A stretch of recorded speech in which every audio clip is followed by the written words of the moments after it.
Okay, next on the agenda is number 4, 2017-004. Nicole, waive the reading and give your indulgence. Madam President, I believe Rob Mallow from the planning department is here to make a presentation. Great. All right. Thank you. And Eric, yeah. Oh, you should copies. Hi, Mr. Ron. How are you? Good. Congratulations, Madam President. Thank you. Good evening to members of the City Council. My name is Robert Mallow. I'm a principal planner for the Quincy Planning and Development Department. The item before you tonight, a tax increment exemption agreement, is intended to support the creation of mixed income workforce housing in the city and provide an opportunity to revitalize a blighted vacant site that otherwise is unlikely to be redeveloped. The genesis of this proposal is the Quincy Housing Production Plan, which was approved by the City Council and by the state in 2016 after a lengthy community engagement process. The Housing Production Plan affirmed Quincy's commitment towards supporting the creation of quality housing opportunities affordable to households of all incomes, types, and abilities. It also affirmed Quincy's commitment towards achieving and maintaining the Chapter 40B subsidized housing inventory's 10% goal, identifying appropriate development sites to address blight and revitalize neighborhoods, and creating incentives and leveraging outside resources to do so. To advance the goals of the Housing Production Plan, the city then created a housing development incentive plan and zone. And this zone is located in the East Howard Street corridor of Quincy Point. That plan was approved by the City Council in December of 2016. Eligible projects proposed within this zone have the opportunity to access state and local incentives needed to create mixed income residential growth that the market couldn't otherwise support, and thereby promoting neighborhood stabilization, economic development, private investment, and a diversified housing stock. The project under consideration for this tax increment exemption agreement, called the Watson, advances these goals. The Watson project has already received a special permit from the Quincy Planning Board in 2015 to create 140 new residential units for a diverse demographic in both market rate and rent restricted formats. The project, if built, will also increase the city's subsidized housing inventory from 9.6% to 9.9%, just under that 10% state goal. The project will also provide a preference for up to 70% of the units set aside for households earning 50% or less of the area median income that already live or work in the city. By the city's analysis, the project will result in a net increase in property taxes paid compared to that of the existing vacant property that is currently on the site. What I would like to do is introduce the project's co-sponsor, Robert Corley, who is the Executive Director of NeighborWorks of Southern Mass, who will provide more information on the project and will be providing a PowerPoint presentation.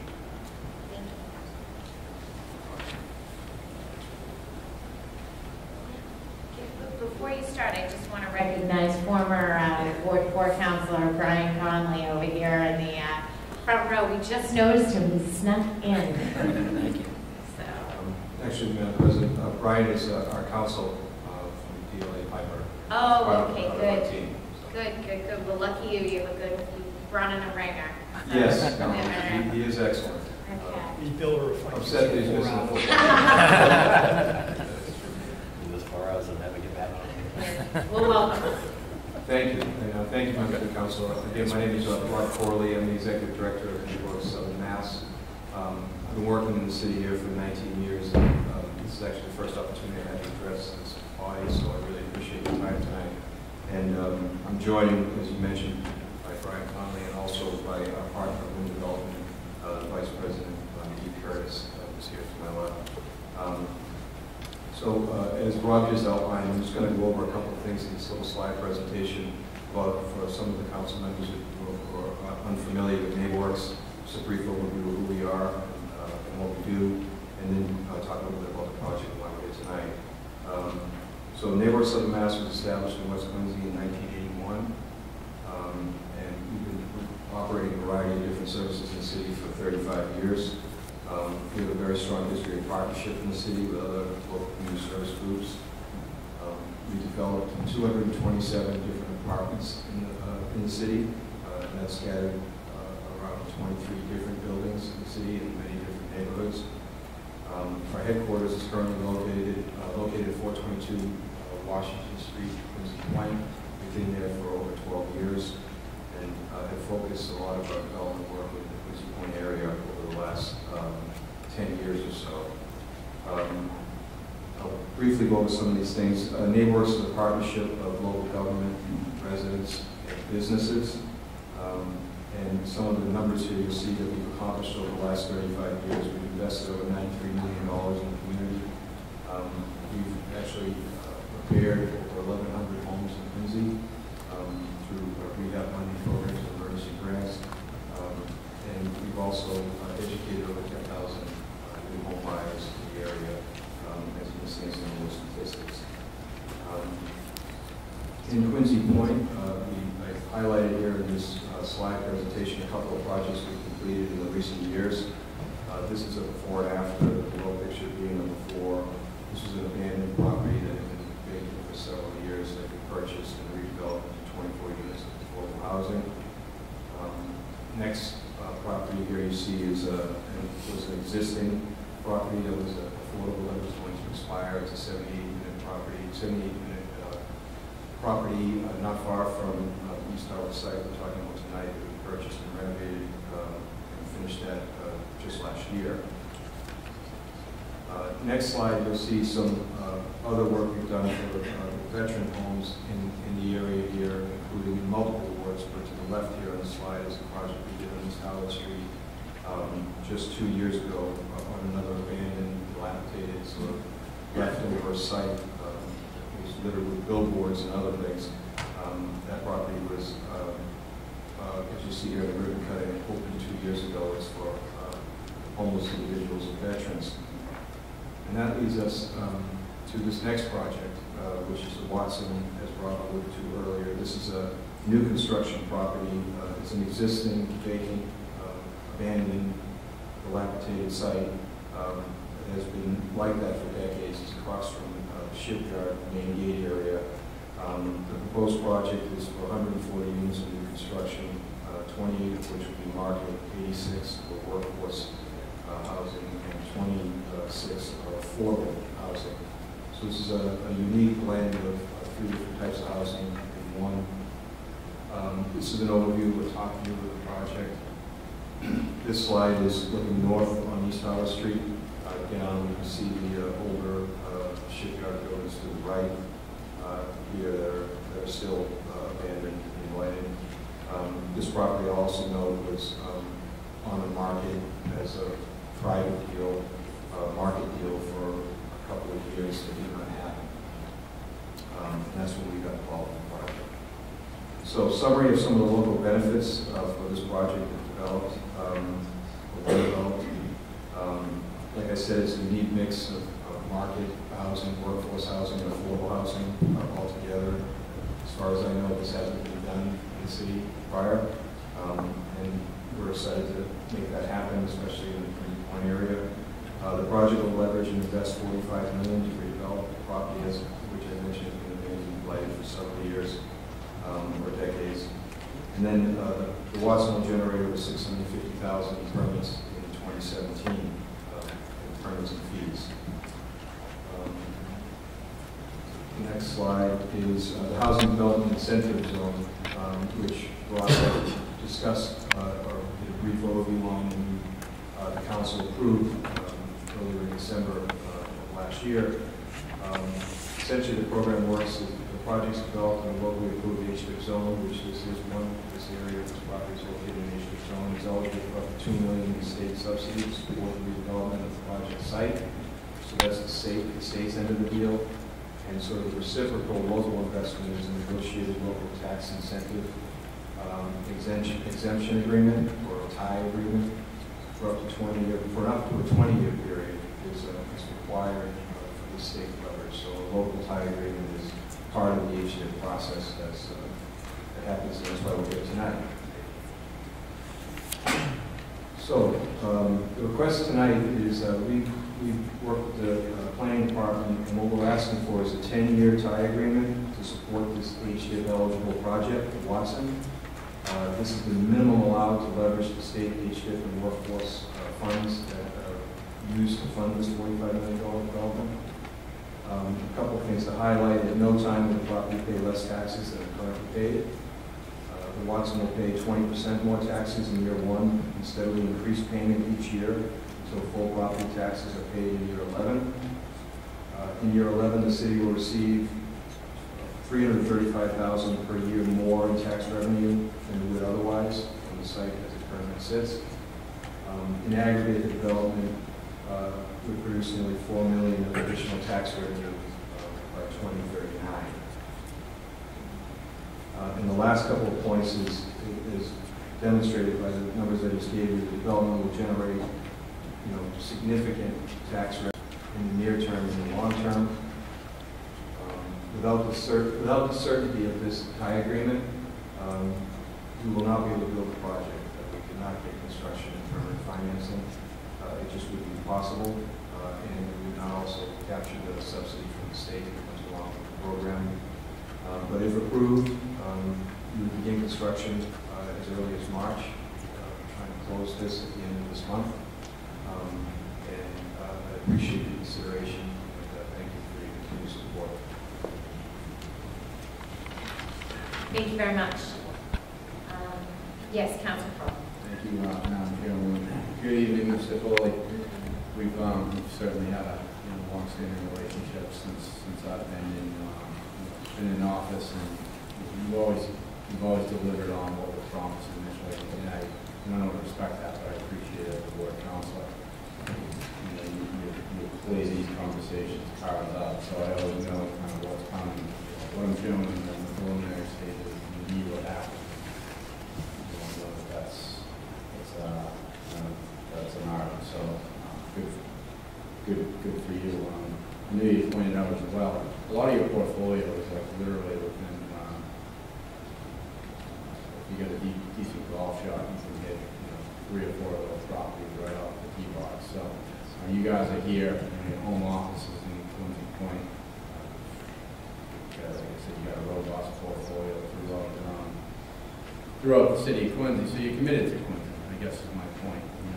And as a ward counselor, when you deal with large-scale projects, which just won't motivate. Sometimes there's complications. In different circumstances, it's a little more challenging to get a hold of folks who are in charge of. And, for me, there's an additional level of comfort. I can just drive down Washington Street. We can have a real conversation.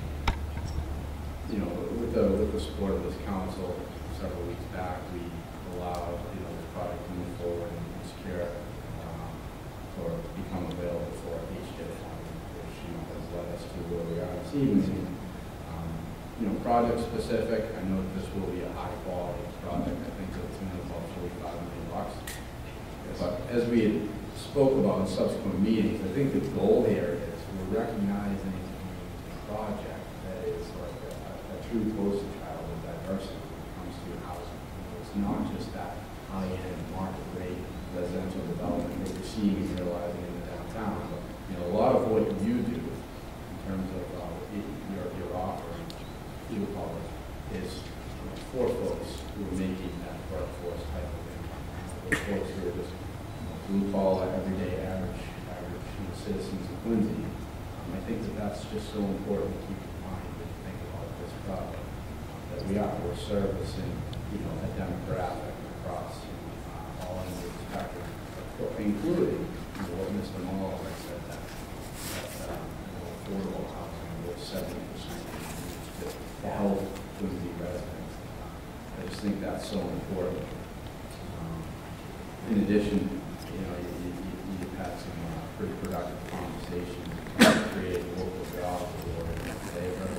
So that's going to work out very well. There's a lot of positives that come with this project, but I think one, I don't know how much it was articulated here this evening. I know it wasn't in the subsequent meeting past, but city in a position to essentially defend itself against any before you will hit that 10% threshold with the creation of this Watson. So outside of being, a win for the district, in hopes, and I hope, and you hope, and we've had this conversation incessantly, that this is the project that unlocks the value of the line and not a quarter. I think that's what we're aiming for here.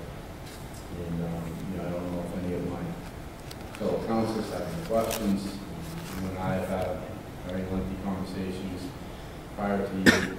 I spent about a year on this particular project, so I'm excited to see it going. Obviously, turn the floor over to anybody else, but I will put the motion on the floor to move approval. Motion to approve by Councilor Coast, seconded by Councilor Finn, and Councilor Finn on the motion. Yeah, again, Rob, I just need to congratulate you for a lot of the vision that you've set in relation to neighborhood works, and also, your ability to survive more than a year for all those years as you move forward with it. But the thing that's so unique about this project, and it's kind of a little bit of a connection to what we were talking about earlier with the downtown, right, is that the reason we don't have a lot of moderate to low income housing is because it's economically not feasible to develop and build. And essentially, what you've done here is made use of a resource, I think, that I don't know how many other projects there have been out there like it, but you've certainly exploited it and taken advantage of it in order to create a mixed-use type of mix of moderate, and affordable housing together in a way that again, even with the so-called TIF, so to speak, the truth is that you're adding revenue that otherwise wouldn't have been in place there, as well as I think the councilor from Ward 2 has pointed out, giving us a buffer against kinds of, not always well-intentioned types of proposals that come in to try to utilize 40B as a way to force other kinds of projects or things. So I just wanted to congratulate you and thank you. And of course, acknowledge my classmate from the city council, and of course, we served together with the former councilor, Joe Newton. But certainly to welcome you back to the chamber. Thank you. Thank you, Madam President. Councilor Finn, Councilor Forrest. Thank you, Madam President. I was looking to second the motion.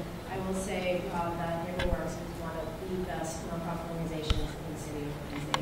And I'm always so impressed, we talked about working with Affordable Housing Trust, which your organization has a representative to, has really been the benchmark in our community. As one of our SHODOs, as one of our municipal designated community housing development organizations, you've been top-notch, and every project that Councilor Phil said has met and surpassed my situation expectations. What you've done with former veterans post the American Legion Post Town and House Net for a single-family home for disabled veteran in Town. Each neighborhood of the city talks through the work that you've done. You've taken blighted properties and improvement. But this is a game changer. This $45 million project for your organization to be one of the first projects to be permanent in the state with this mixed-use workforce development, mass works funding that you're going after is a real game changer. I'm very excited. I was there for a few of the ribbon cuttings on the other projects in the Council of Coast District, and to see the improvement that it's made and now to have this come online. I'm so honored that your organization functions in the city of Quincy. I think a lot of times nonprofit organizations are misunderstood as to what you qualify for and what incentives you get to take advantage of. What you're coming in with tonight is very conservative as to what your organization would be eligible for. And with all the properties we maintain within our city, you make our city whole through property taxes where in not all instances would you need to. And so that's something that I highly value you as a community partner to Neighbor Works as an organization. So I'm pleased to be supporting your application this evening. Thank you. Thank you. Thank you. Councilor. Thank you. Good evening. Thank you for being here. And again, just to echo the sentiments of my colleagues, you guys are great community partners. And I've said before up here, in terms of being a ward counselor, I think that the best thing I can say about anyone from this perspective is that you're a good community partner, because that means a lot to a ward counselor who's dealing with different issues in a neighborhood and always trying to make things better and solve problems. to say that someone's a good community partner means they stand for those same principles and they're working just as hard to meet those same ends. So that's about the best compliment I can pay you, that you guys are a good community partner and you do tremendous work. And certainly I'll be in support of this tonight, turning what was a blight into affordable housing to workforce housing. And I want to take the opportunity again to talk about affordable housing and workforce housing. We're not talking about people who don't work when we're talking about affordable housing. We're not talking about people who don't have jobs. We're talking about folks who are below the median income in Quincy. We're talking about people who live off of teacher salaries, firefighter salaries. We're talking about the middle class. We're talking about working families. That's what we want in Quincy. That's what we want to keep in Quincy. And that's, I think, what we will be doing tonight with a vote supporting this is standing for that policy. So I'm, again, like I said, I'm happy to vote for this. I do think it's worth noting, and we discussed this last week, I have a bit of a reservation about the way in which we're supporting this tonight through the TIF, because of where the TIF money comes from. The TIF money essentially comes out of the pool of tax money. And again, we won't be getting any less than we've been getting from the property. So overall, it's by far a plus. But as a policy, I would much rather, and it would be my preference, that we up the contribution levels that we require of for-profit developments in this city to offset the creation of workforce and affordable housing in the city. I would rather the fund be bigger for you to tap. You to be able to tap more money from the Affordable Housing Trust Fund. That's a more realistic approach because we know they're not going to actually build it themselves, but that there's more money for you to tap from that fund rather than using TIF money, because TIF, it's coming out the other end, right? I mean, I'd rather take it from the developers than from the pool of tax money. So I think it's worth noting that, because that's a policy. In the 8 years that I've been up here, or 7 years that I've been up here, I don't know that we've ever done a TIF for a project like this, and it's worthy by all means. But it's a different policy than what we've ever done in the past. And it's something to keep in mind, because I expect that this will be supported by my colleagues. It's something to think about moving forward. Should there be a discussion in terms of affordable housing requirements, whether it be downtown or elsewhere in the city, and maybe making those a little bit more stringent as the city becomes more and more expensive for working families to continue to live here and survive and be successful and thrive in the community we want them here. So, again, thank you for all you do, and I'll be happy to support this tonight. Keep up the good work. Thank you. Thank you. Anyone else wishing to speak? All right, seeing no one, now Council Crowe. Council Torres. Yes. Council Finn. Yes. Council Harris. Yes. Council LaFars. Yes. Council Leeang. Yes. Council Calhoun. Yes. President Hughes. Yes. 8 members. Thank you. Thank you very much. Thank you. all. Thank you very much. Appreciate it. Good to see you. Smiley. Thank you very much. Congratulations.